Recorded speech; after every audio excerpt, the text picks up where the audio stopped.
Andrés Oppenheimer, queridísimo colaborador del programa ¿Qué tal, Fernanda? Un cerebro con patas, así, participando aquí con nosotros. ¿Cómo te admiro, Andrés? El fin de semana tuve posibilidad de platicar con algunos colegas, amigos en común, y eres muy querido en México por muchos de nosotros, muy admirado. Todos te leemos y estamos siempre pendientes, de verdad te lo digo, de tu trabajo. Hoy me gustaría saber, porque aquí en México la reacción de la elección judicial pues fue muy pequeña. En realidad el 13% contra una población pues habla de que el 90 y tantos por ciento de los mexicanos no acudimos a votar a manera de de una declaración de no estamos de acuerdo con esta votación. Votar es un derecho, pero pues yo no iba a ir a participar en algo que no creo, nunca creí, que me parece completamente tocado de la mano de Andrés Manuel López Obrador, y mi voto no es la participación, pues si no es kermés, ¿no? Uno vota porque tiene el derecho de votar. Pero ¿cómo lo vio Estados Unidos? Porque sabemos cómo lo vio México desde Morena y cómo lo vimos los ciudadanos que no acudimos a votar, que no participamos en esta elección y demás, pero cómo lo vio Estados Unidos. Cuéntanos.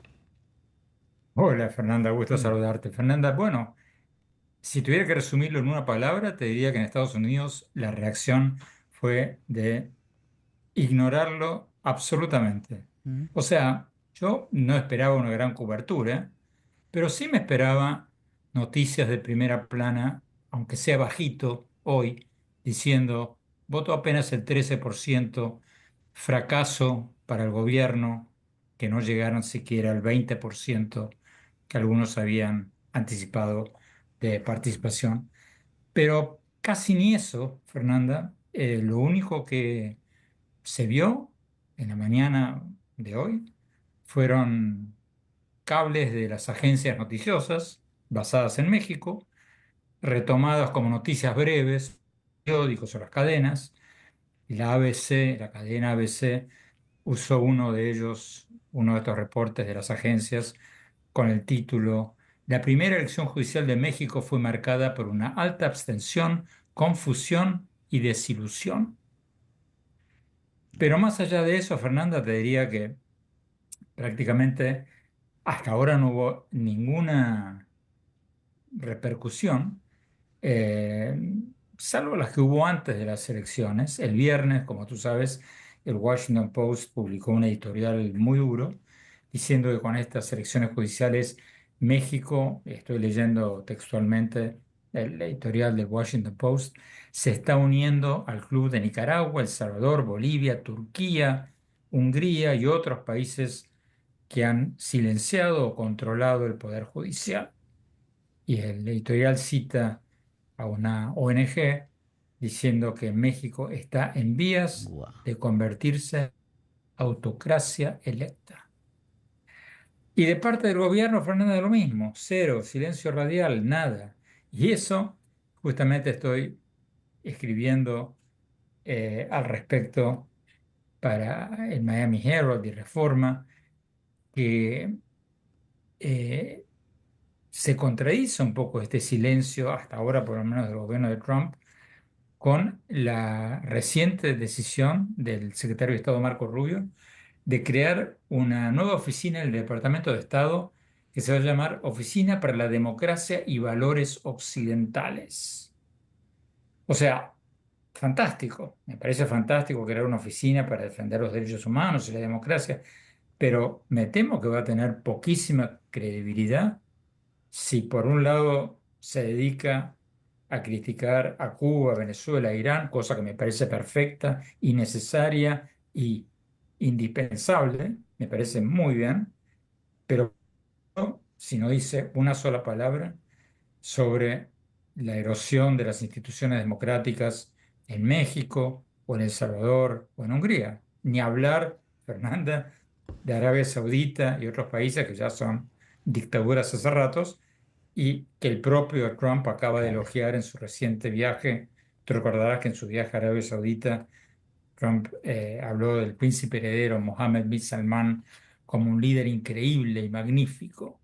Bueno, entonces me pregunto si esta oficina nueva de Estados Unidos de democracia y valores occidentales va a tener alguna credibilidad. Porque, bueno, recién hablábamos de democracia, pero si vamos a hablar de valores occidentales, yo me pregunto, ¿es muy de valores occidentales deportar a gente que estaba legalmente en el país? ¿Separar familias cuyos miembros estaban, sí, temporalmente, pero con papeles en el país? Y como esos, tantos otros ejemplos. De manera que la reacción a las elecciones judiciales en México fue mínima, prácticamente nula, tanto de la prensa como del gobierno, por lo menos hasta este momento. Andrés, a mí lo que me cuestiona este tema es, hemos vivido a lo largo de los recientes años, sobre todo desde la administración de este señor López Obrador, que nos han bajado de varias calificadoras, ¿no? En número. Hemos bajado la impresión del México eh, inversionista, seguro, con calidad de vida, etcétera, etcétera. Hemos bajado la calificación. Pero no sé si de bajar la calificación de un Moody's, por ejemplo, es equivalente a pertenecer a un grupo de países que nadie en el mundo voltea a ver justamente por la corrupción de sus entrañas, por cómo maneja esa, pues, ese régimen que no le conviene a los grandes países, a los desarrollados, y, y se queda en una lista México que nos podría tener dentro de los lugares más deplorables para vivir, para invertir, para, como lo es Venezuela, dentro del mundo entero. ¿Qué opinas? No, Fernanda, no hay cosa más cobarde que un inversionista, y con razón. Pues sí. Entonces, yo no creo que acá intervengan valores morales o éticos o incluso nacionales. Un inversionista, si tiene miedo que un juez le incaute su finca o su fábrica o su empresa, no va a invertir en tu país. Punto. Así de simple. Como no lo harías tú, como no lo haría yo. Pues no. Entonces, yo creo que el peligro para México de todo esto, a menos de que tengamos una sorpresa y los jueces resulten independientes, pero si no lo son, como muchos tememos, yo me temo que México va a seguir siendo una economía mediocre, mediocre en relación a lo que podría ser, porque con el talento humano que tiene México, con la proximidad a Estados Unidos, con la fuerza laboral que tiene, con la posición demográfica que tiene, Claro. un país de gente joven comparado con Estados Unidos, Canadá y ni hablar Europa, que son poblaciones que cada vez envejecen más. Con todas esas ventajas, México podría ser un país desarrollado en poquísimo tiempo. Y me temo que sin inversión no lo va a hacer, porque como me dijo una vez el expresidente de Brasil, Fernando Enrique Cardoso, sin inversión no hay crecimiento, No. sin crecimiento no hay reducción de la pobreza, entonces pierde México. Y sabemos también, para irme con otra pregunta, querido Andrés, que la historia del asistencialismo en el mundo, pues te lleva finalmente a un barranco, a un hoyo negro en donde es insostenible. ¿Por Bueno, qué? dímelo a mí, que Bueno, nací y me crié en bueno, Argentina, aunque imagínate. vivo hace 1000 años en Estados Unidos. O sea, ejemplo clásico. El populismo funciona cuando hay lana. Cuando no hay lana, No, bueno. se acaba. Y lo que haces cuando no hay lana es endeudarte. Y cuando te endeudas, entras en un pozo cada vez mayor. Y estamos en un mundo de bajos precios del petróleo, estamos en un mundo donde México tiene enorme competencia de otros países. Eh, el asistencialismo es pan para hoy, hambre para mañana. Qué bien resumido, mi querido Andrés. Oye, en un par de minutos que nos queda, qué bárbaro. ¿Viste la película Mountain Head que se estrenó en HBO? Esta sátira que se hace a Elon Musk, a Mark Zuckerberg, a estos millonarios seductores. Híjole. Es muy, pero muy divertida. Fernanda, Sí. la vi el fin de semana. La estrenaron el sábado a la noche en HBO. Prendí el televisor a la hora exacta. Buenísima.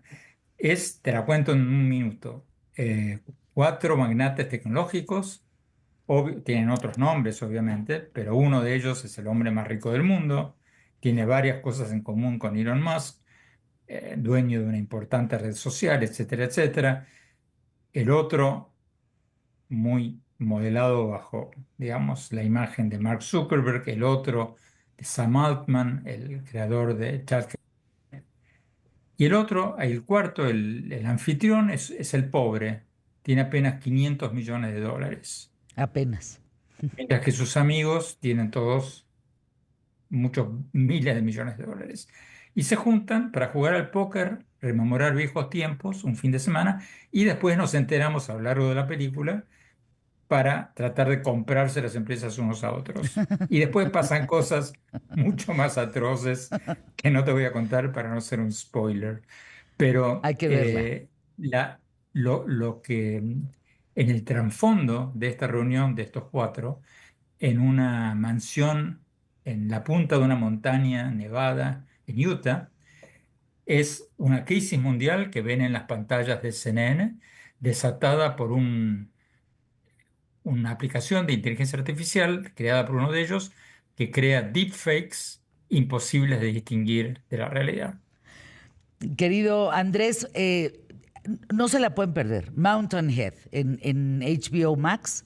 Y te recuerdo para despedirnos, Andrés, a ti y al público más inteligente de la radio y la televisión en México, que este 7 a las 7 de la noche en CNN, hora del este de Estados Unidos, se va a transmitir la obra de teatro que está en Nueva York, Good Night, Good Luck, con George Clooney. Por favor, yo fui a verla. No se la pueden perder. Andrés, fuerte abrazo. Gracias por estar aquí.